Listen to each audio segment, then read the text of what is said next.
अस्सलामुअलैकुम जी। मज़ेदार हलीम बड़ी ज़बरदस्त ते सिर्फ एक ही मसाले नाल तैयार कीती हुई। ते चलो स्टार्ट करने ਇਹ ਦਾਲਾਂ ਨੇ ਸਾਰੀਆਂ ਜਿੰਦੇ ਵਿੱਚ ਚਨਿਆਂ ਦੀ ਦਾਲ, ਮੂੰਗੀ ਮਸਰਾਂ ਦੀ ਦਾਲ, ਚਾਵਲ, ਦਲੀਆ, ਦਾਲ ਮਾਸ਼ ਵਗੈਰਾ ਸਾਰਾ ਕੁਛ ਹੈ।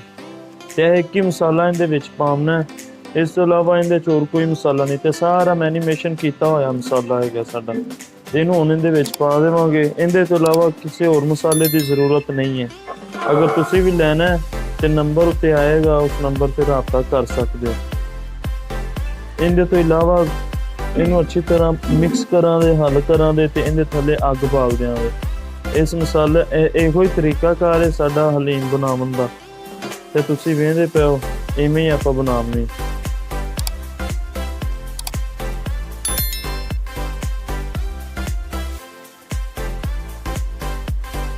अगर किसी भरा नूं मसाला चाहिए तो अपने कोल मसाला बिरयानी का, पुलाव का, कौरमे का, कढ़ाई का, हलीम का सारे मसाले ना तैयार किए हुए मिलते हैं। तो साडे मसाले दे विच किसी भी चीज़ की पावन की जरूरत नहीं हैगी। साडा ऑलरेडी मसाला हुंदा है ते साडा अपना ही तैयार किया है। उत्ते जिहड़ा डब्बा है तुहानूं नज़र आंदा पिया, ये डब्बा साडा इहदे विच पैकिंग आंदी है। पकवान सेंटर ते असीं खुला ही इस्तेमाल करीदा। ਇਹ ਬਿਰਿਆਨੀਆਂ ਬਣਦੀਆਂ ਪਈਆਂ ਸਾਡੀਆਂ। ਇਹ ਹਲੀਮ ਦੀ ਦੇਗ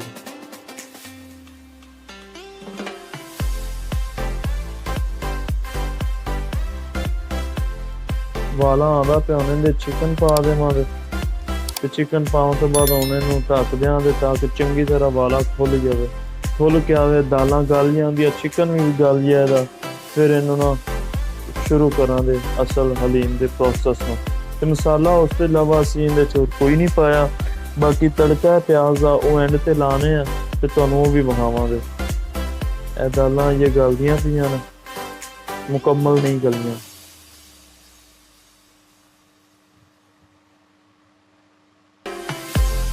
रोटी क्योंकि हुण पाई है ते ये भी खुद गई जदों फिर मुकम्मल तैयार होएगी।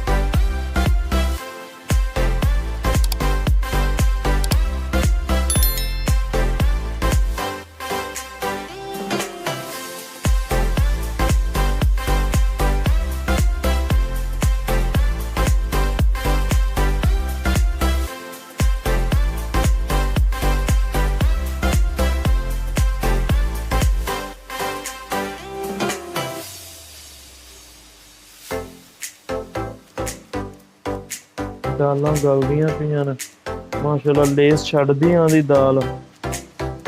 ਇਹ ਤੁਹਾਡੇ ਸਾਹਮਣੇ ਜਿਵੇਂ ਹੀ ਮੁਕੰਮਲ ਹੋਏਗੀ ਇਹਦੇ ਵਿੱਚ ਫਿਰ ਮਸ਼ੀਨ ਨੂੰ हम मशीन लावांगे विच ताकि सारियां दालां नाल मिक्स हो जान।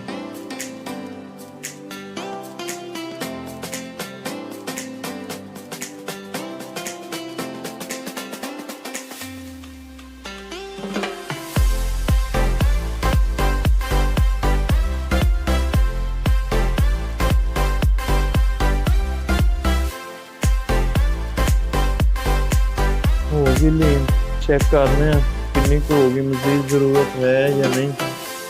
बस नहीं लो जी, देखो तुहाडे सामने बड़ी ज़बरदस्त लीन तैयार हुई खड़ी। हुण इहनूं पकावांगे ते उस तो बाद इहनूं तड़का लावांगे ते फिर पैकिंग करनी। पतीले च असीं अलहदा कढ लांगे, इहनूं तड़का लाना।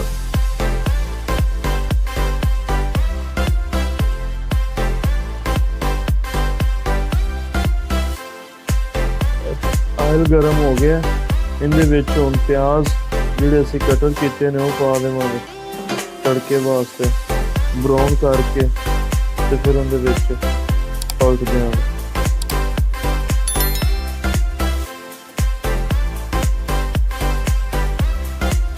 अगर तुसीं साडे चैनल ते नए हो तो सबसक्राइब कर लो ताकि हर आने वाली नवीं वीडियो तुहाडे तक पहुंचदी रहे। प्याज ब्राउन हो गया ने, हुण इहदे विच पलट देवांगे। हुण साडी लीन जिहड़ी है तकरीबन रेडी है मुकम्मल। इनका जायका टेस्ट वीडियो से की पता लगना ਤੁਸੀਂ ਅਗਰ ਘਰ ਬਣਾਓ, ਇਹ ਤਰੀਕਾਕਾਰ ਹੈ, ਇੱਕ ਹੀ ਮਸਾਲਾ ਲੈ ਕੇ ਤੁਸੀਂ ਬਣਾਉਣੀ। ਅਗਰ ਕਿਸੇ ਪਕਵਾਨ ਸੈਂਟਰ ਤੇ ਕਿਸੇ ਭਰਾ ਨੂੰ ਚਾਹੀਦਾ ਤੇ ਅਸੀਂ ਹੋਲਸੇਲ ਤੇ ਉਹਨਾਂ ਨੂੰ ਦੇ ਦੇਵਾਂਗੇ ਮੁਕੰਮਲ ਰੈਡੀ ਮਸਾਲਾ। ਸਾਡਾ ਮਸਾਲਾ ਪਾਉਣ ਤੋਂ ਬਾਅਦ ਕਿਸੇ ਨਮਕ ਮਿਰਚ ਦੀ ਜ਼ਰੂਰਤ ਨਹੀਂ ਪੈਂਦੀ। ਪੈਕ ਹੋ ਗਈ ਹੈ, ਹੁਣ ਇਹਨਾਂ ਉੱਤੇ ਢੱਕਣ ਦੇ ਕੇ ਤੇ ਨਾਲ ਨਾਨ ਪੈਕ ਕਰਾਂਗੇ। ਅਗਰ ਕੋਈ ਬੰਦਾ ਇਫਤਾਰੀ ਵਾਸਤੇ, ਕਿਸੇ ਹੋਰ ਫੰਕਸ਼ਨ ਵਾਸਤੇ ਕਿਸੇ ਨੂੰ ਚਾਹੀਦੀ, ਕਿਸੇ ਨੇ ਵੰਡਣੀ ਹੈ ਤੇ ਸਾਡੇ ਨਾਲ ਰਾਬਤਾ ਕਰ ਸਕਦਾ।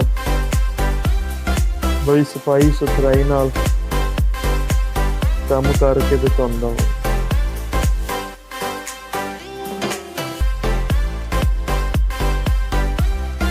ਪੈਕ ਹੋ ਗਈ, ਹੁਣ ਇਹਦੇ ਨਾਲ ਨਾਨ ਪੈਕ ਕਰ ਲਵਾਂਗੇ, ਦੋ ਨਾਨ